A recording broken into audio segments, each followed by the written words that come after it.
पात्र में जल और दूध ले लीजिए, शुक्रवार का दिन। तो कहोगे गुरुजी ये कथा कहां से निकाल के लाए हो? तो विष्णु पुराण में से आप उसको स्मरण कर सकते हो। काय में से? विष्णु पुराण में से।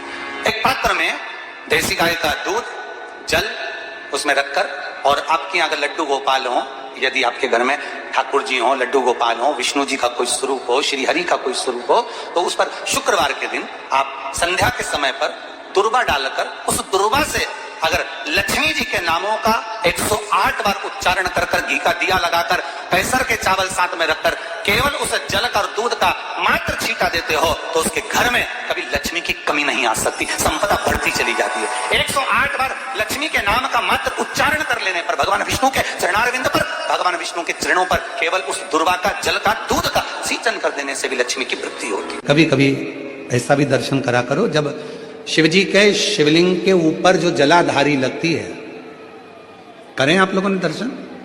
शिव जी के शिवलिंग के ऊपर जो जलाधारी होती है, और जलाधारी में से बूंद बूंद पानी शंकर भगवान के ऊपर गिरता है, शिव जी के ऊपर गिरता है। कभी कभी उसका भी एक प्रेम से दर्शन करा करो, बहुत ध्यान से दर्शन करा करो कभी उसका। आप लोगों को पहले भी कहा कि जो जलाधारी होती है, जिसमें से बूंद बूंद पानी गिरता है, वो शंकर भगवान की 5 लड़कियां हैं। कितनी बेटियां हैं? 5। सब लोग उसका नाम बोलेंगे। जया, विषहरा, शामली बारी, दौतली, देव। ये शंकर भगवान की 5 लड़कियां हैं, जो शिवजी के ऊपर निरंतर एक एक बूंद पानी गिरा रही हैं। निरंतर जल गिर रहा है, निरंतर जल पड़ रहा है। कभी अगर मौका मिला करे तो एक बार जब आप शिव जी को जल चढ़ाने जाओ, लोटा भर के जल चढ़ाने जाओ, भगवान शंकर को जल अर्पित करने जाओ, तो कभी कभी अगर तुम्हारे थोड़ा सा समय तुमको तुम्हारे घर से अगर मिल जाए, तो 2-5 मिनट शिव जी की जलाधारी में से जो पानी गिरता है उसका भी दर्शन करा करो, उसका दर्शन किया कभी कभी। और यहां तक शिवपुराण कहती है,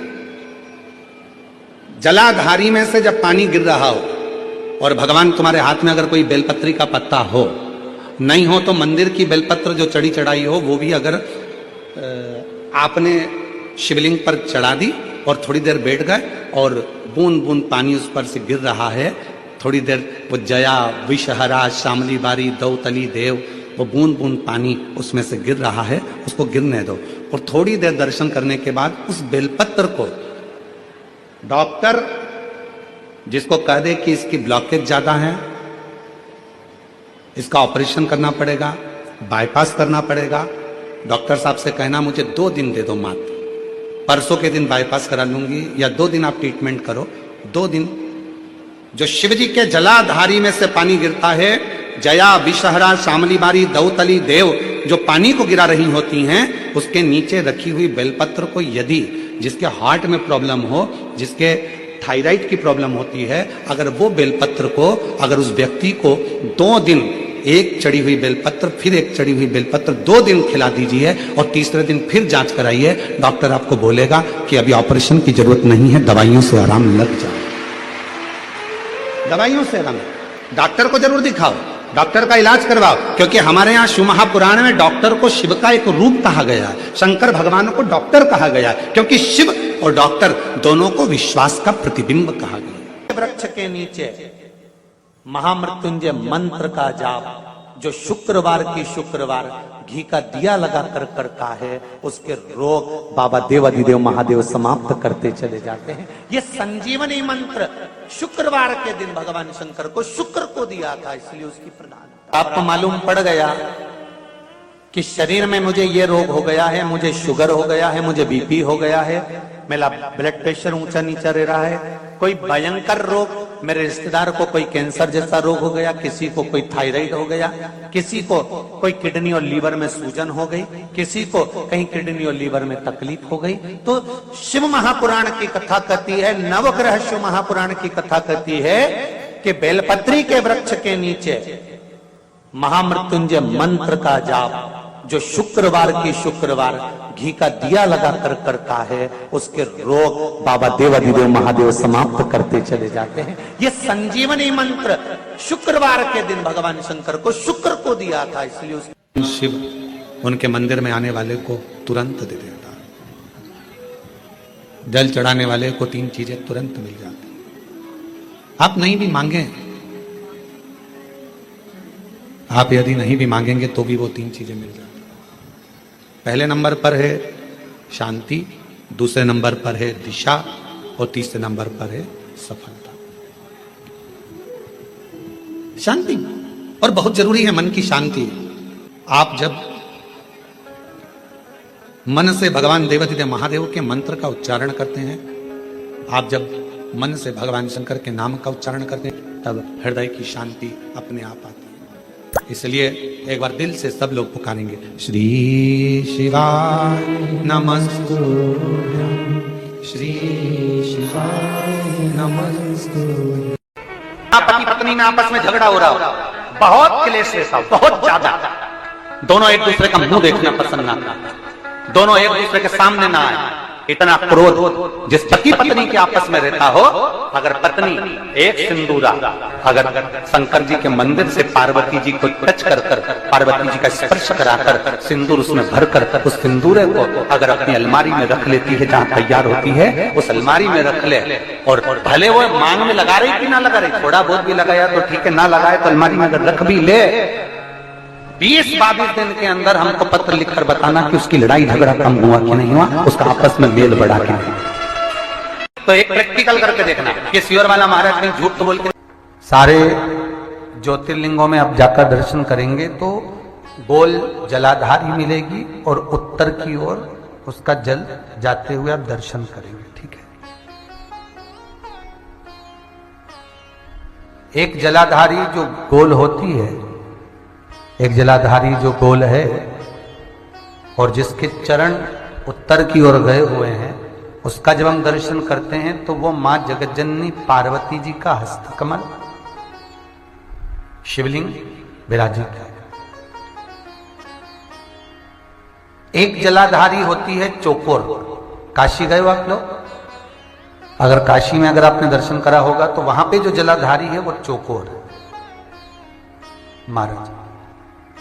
एक गोल जलाधारी होती है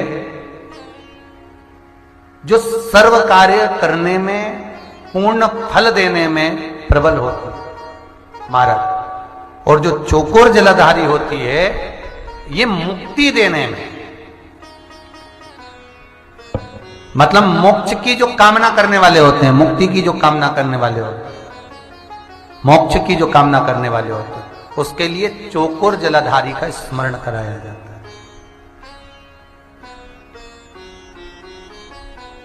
चौकोर जलाधारी। एक जलाधारी होती है त्रिगुणाकार, अर्थात ट्रेंगल, त्रिगुणाकार।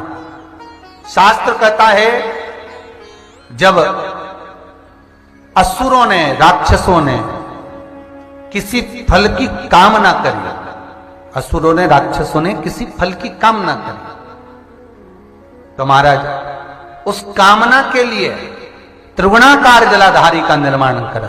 क्यों? क्योंकि त्रिपुंडधारी, त्रिनेत्रधारी, त्रिशूलधारी, त्रिवेत्रधारी भगवान शंकर को 3 लोक का राज्य का सुख पाने के लिए असुर त्रिगुणाकार जलाधारी का स्मरण कर कर शंकर को अपना बना दे। त्रिगुणाकार।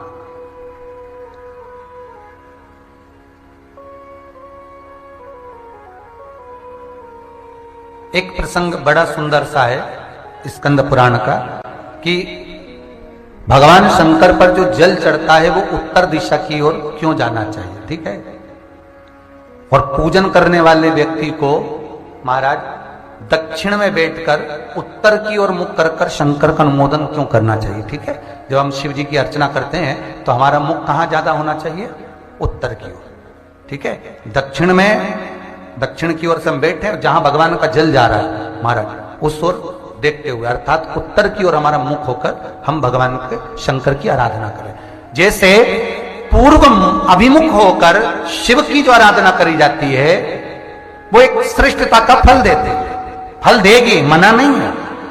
पश्चिम की ओर मुख कर जो शंकर की आराधना करी जाती है उसका फल मिलेगा, मना नहीं है।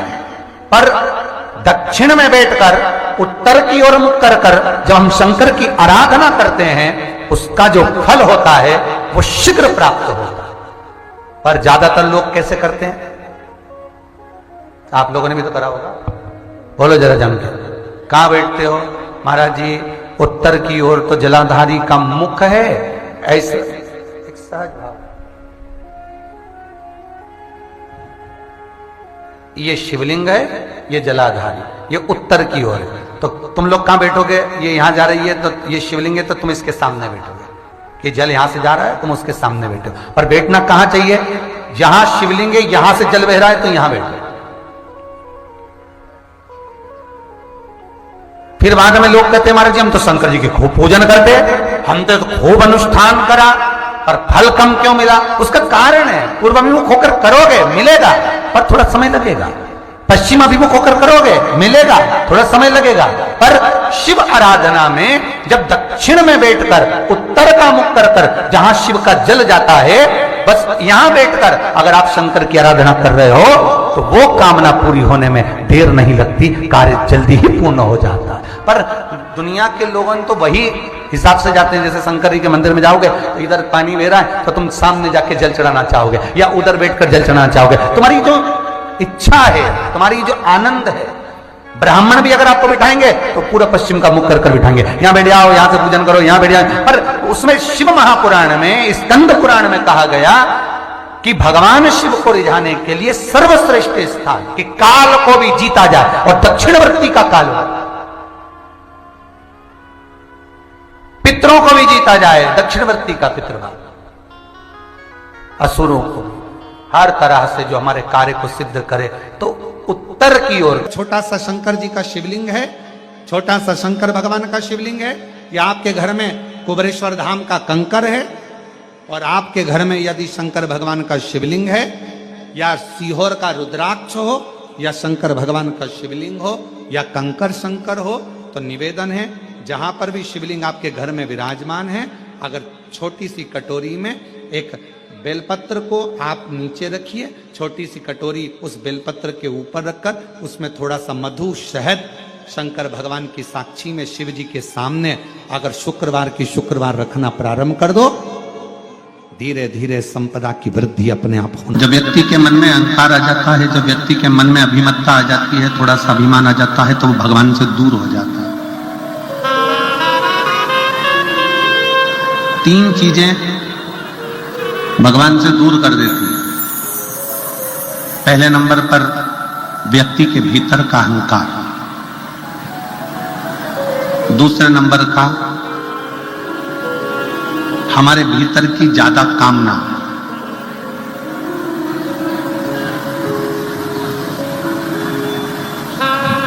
और तीसरे नंबर पर लोभ। एक अहंकार, कामना और लोभ, ये तीन ऐसी है कि जो हमें परमात्मा से दूर कर देती है। जैसे जैसे भीतर अहंकार आता चले जाता है, अभिमान बढ़ता चले जाता है, अभिमत्ता आती चली जाती है, वैसे वैसे परमात्मा दूर होते चले जाता है। भीतर काम जाग जाता है, कामनाएं बढ़ती चली जाती है, भगवान मुझे ये दे देना, भगवान मुझे वो दे देना, भगवान मुझे ये प्रदान कर देना। और मान लो भगवान ने यदि तुमको वो नहीं दिया तो तुम्हारे भीतर निराशा उत्पन्न हो जाती है और तुम भगवान से दूर हो जाते हो।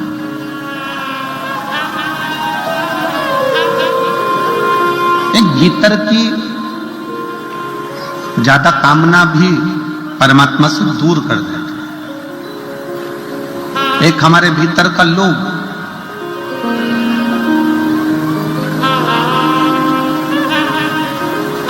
ऐसा नहीं है कि भगवान ने किसी को कुछ नहीं दिया।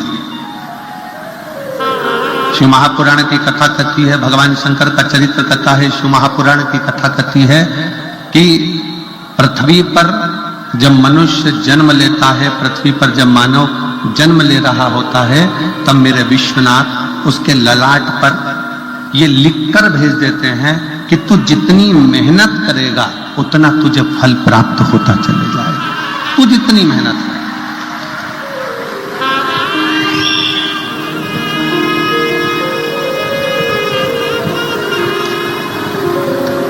तो जितनी जितनी लगनता से काम करेगा, जितनी जितनी मेहनत से काम करेगा, जितना जितना परिश्रम करता चले जाएगा, उतना उतना तू प्राप्त करता चले जाएगा। कथा कहती है कमाई करो तन से और भजन करो मन से। कमाई तन से करिए। अगर कमाई करना है तो तन से करो, खूब अच्छे से। इस शरीर के द्वारा जितना कमा सकते हो, इस शरीर के द्वारा जितना ला सकते हो लेकर आओ, जितना कमा सकते हो उतना कमाओ, जितना कर्म करना हो उतना करो।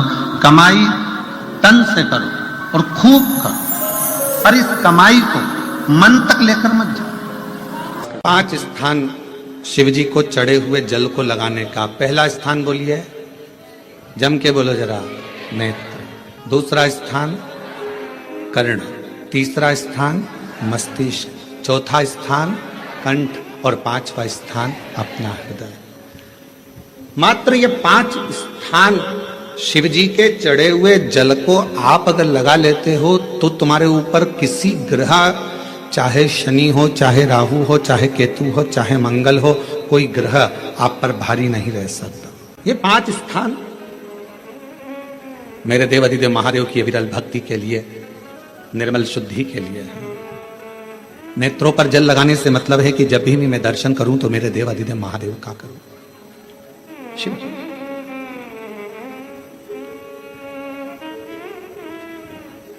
कंठ पर जल लगाने से मतलब है कि मेरे मुख से जो वाणी निकले, और मान लो मेरे मुख से कोई अपशब्द निकल गया तो किसी का बुरा ना हो जाए। कर्णों से जल लगाने से मतलब है कि मेरे कानों के माध्यम से जो शब्द मेरे अंदर जाएं वो मेरे जीवन का कल्याण करें। मस्तिष्क पर जल लगाने से मतलब है कि मेरे भगवान के चरण का जल, उनकी रज मेरे सिर पर चढ़ी रहे और मेरे जीवन में कभी अहंकार ना आए। हृदय पर जल लगाने से मतलब है कि मेरे हृदय में भगवान शंकर के चरणों का वास नित्य प्रतीत रहे हमेशा। ये 5 स्थान, जिस लड़की को, जिस लड़के को मंगल है, और ब्राह्मण देवता ने यदि आपको कहा कि इनको मंगल है, इसकी शादी में देरी हो रही है, मंगल के कारण अगर शादी रुक रही है, देरी हो रही है, विवाह में देरी हो रही है, तो उस बेटी और बेटे को 3 महीना लगातार शिवजी पे चढ़े हुए जल को इन 5 स्थान पर लगाना प्रारंभ कर दे। 3 महीने के बाद वो खुद कहेगा कि हाँ, हमारा संबंध जम गया, हमें मंगल से कोई दोष नहीं लगा।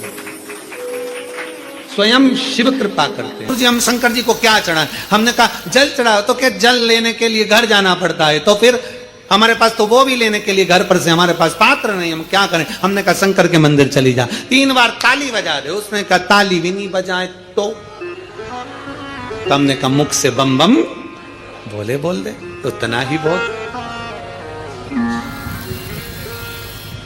वो भी ना बने तो मुस्कुराकर शिव को निहार, मुस्कुराकर शंकर को निहार। अब हमारी आदत क्या हो गई? मार्केट में सीताफल बिक रहा है, मार्केट में गन्ना बिक रहा है, मार्केट में बहुत सारी पूजन की सामग्री बिक रही है। हमारे मन में आया, हमने किसी को खरीदते हुए देखा था सीताफल, मतलब लक्ष्मी जी को सीताफल भी चढ़ाना चाहिए। हमने उसको खरीदते हुए गन्ना देखा, मतलब गन्ना भी चढ़ाना चाहिए। लक्ष्मी जी को मैंने खरीदते हुए ये देखा, मतलब ये भी चढ़ाना चाहिए। लक्ष्मी जी को मैंने चढ़ाते हुए लोगों से सोने के सिक्के देखे, मतलब ये भी चढ़ाना चाहिए। मैंने लक्ष्मी जी को चढ़ाते हुए चांदी के सिक्के देखे, मतलब ये भी चढ़ाना चाहिए। मैंने लक्ष्मी जी को चढ़ाने के लिए ये देखा, वो भी चढ़ाना चाहिए। घर में सामर्थ्यता नहीं है और कर जाकर कर तुम सामान लेकर माता लक्ष्मी को चढ़ाओ, लक्ष्मी जी कभी प्रसन्न नहीं होगी। लक्ष्मी कहती है कि तेरे दिल से तू मुझे जैसा रिझा सकता है वैसे रिझाना। अगर तू केवल दीप लगा देगा ना, उतने में भी खुश हो जाऊंगी और तेरा भंडार भर कर चलेगा। बहन भाई को तिलक करती है, माथे पर तिलक लगाने के बाद में चावल लगाती कि नहीं लगाती? बोलो, जम के बोलो जरा। लगाती है? बोलते जाओ जरा। लगाती है, ठीक है। मंदिर में आप पूजन कर रहे हो, घर में कोई अनुष्ठान कर रहे हो, पंडित जी तुम्हारे मस्तक पर तिलक करते हैं तो चावल लगाते कि नहीं लगाते? बोलो बोलो, जम के बोलो, लगाते हैं। तुम्हारे घर में शादी ब्याह होता है तो तिलक करा जाता है तो चावल लगाया जाता कि नहीं लगाया जाता? लगाया जाता। सब समय पर चावल, मस्तक पर कंकु का तिलक, चंदन का तिलक, जो भी तिलक तुम्हारे मस्तक पर लगा है, कोई अगर लगाएगा शुभ कार्य में तो चावल जरूर लगाएगा। बस एक कार्य ऐसा होता है जिस समय पर मस्तक पर तिलक करा जाता है पर चावल नहीं लगाया जाता। एक समय ऐसा होता है जिस समय तिलक करा जाता है पर चावल नहीं लगाया जाता। चावल का मतलब है अक्षय, मतलब बार बार भगवान ऐसा मौका लाए, बार बार भगवान ऐसी कृपा करे कि तुम ऐसा अनुष्ठान करते रहो, पुण्य करते रहो, सत्कर्म करते रहो, 16 सोमवार के व्रत करते रहो, चतुर्थी के व्रत करते रहो, तुम छठ की पूजन करते रहो, तीज का व्रत करते रहो, सोमवार का व्रत करते रहो, तुम्हारे घर में हमेशा ऐसे शुभ कार्य होते रहे। केवल अक्षय, अक्षत एक जगह पर नहीं लगाया जाता। कब नहीं लगाते अक्षत को? मस्तक पर तिलक करते समय अक्षत कब नहीं लगाया जाता? केवल एक समय पर। कब? जब घर में कोई शांत हो जाता है और शांत होने के बाद जब मस्तक पर पगड़ी का क्रम होता है, उस पगड़ी के क्रम पर तिलक तो लगाया जाता है पर चावल नहीं लगाया जाता। भगवान से प्रार्थना करते हैं ये बार बार मौका मत देना, जो हो गया उसको समाप्त, ऐसा मौका बार बार ना दीजिएगा। हाँ, पगड़ी पर से उठ गए, अच्छा काम करने के लिए मंदिर जा रहे हो, स्थान छोड़ने के बाद अब तिलक लगाओ और उसमें चावल ढेर सारा लगाओ, कोई मना नहीं। पर अक्षय, उस अक्षत की महत्वता को समझना कि उसको बारंबार प्राप्ति ना हो, ऐसे कार्य की प्राप्ति ना हो, अच्छे कार्य की प्राप्ति, श्रेष्ठ कार्य की प्राप्ति, शुभ कार्य की प्राप्ति।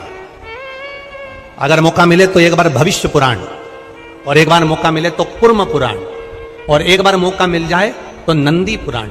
ये 3 पुराणों का स्मरण करना, इसमें आपको अक्षत की महत्वता प्राप्त हो।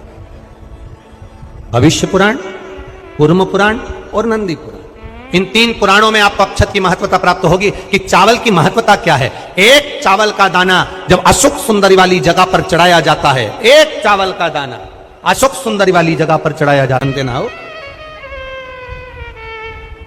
ये बेलपत्र जो होता है, इस बेलपत्र पर कभी कभी आपने देखा होगा कि कई लोग बीच वाले पत्ते पर चंदन लगा देते हैं। ये जो बीच का पत्ता होता है इस पर लोग चंदन लगा देते हैं। शिव महापुराण की कथा कहती है, अगर भूलवश भी, अनायास, आपके पास बेलपत्र भी नहीं है, शिव जी का चढ़ा हुआ बेलपत्र भी अगर आपने उठा लिया और उठाकर उस बीच वाले पत्ते पर एक चावल का दाना रखकर भी आप भगवान भोलेनाथ को समर्पित कर रहे हो, तो यह समझ लेना कि तुमने महीना, 2 महीना, 4 महीना, 6 महीना, 8 महीने में, हम तो हमेशा कहते हैं आज फिर कर रहे हैं, 1 महीना पूरा हो जाए जल चढ़ाते, 2 महीना पूरा हो जाए जल चढ़ाते, 3 महीना पूरा हो जाए, 4 महीने पूरे हो गए, 6 महीने पूरे हो गए, या आपका साल भर पूरा हो गया, प्रयास करा करो एक बीच वाले पत्ते पर एक चावल का दाना रखकर शिव जी को समर्पित करना। क्यों? जो तुमने पूर्व में जल चढ़ाया है वो चावल का दाना अक्षय, उसको अक्षत माना जाता है।